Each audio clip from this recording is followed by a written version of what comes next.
राज्य महिला आयोग, जिल्हा महिला आणि बाल कल्याण विभाग कोल्हापूर आणि महाराष्ट्र औद्योगिक विकास महामंडळ यांच्या संयुक्त विद्यमानं जिल्हाधिकारी कार्यालयात पॉश कायदा 2013 विषयावरील प्रशिक्षण आयोजित करण्यात आलं होतं.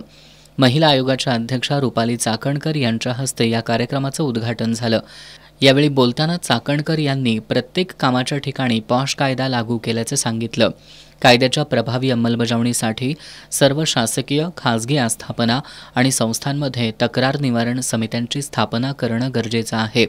महिलांनी धाडसानं पुढे येऊन कामाच्या ठिकाणी स्थापन केलेल्या समितीकडे तक्रारी दाखल कराव्यात असं आवाहनही त्यांनी केलं.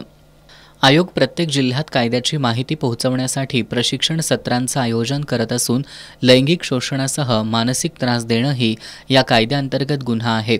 शासनानं महिलांच्या सुरक्षिततेसाठी कडक तरतुदी केल्या असूनही अनेक महिला तक्रार दाखल करण्यासाठी पुढे येत नसल्याची खंत चाकणकर यांनी व्यक्त केली.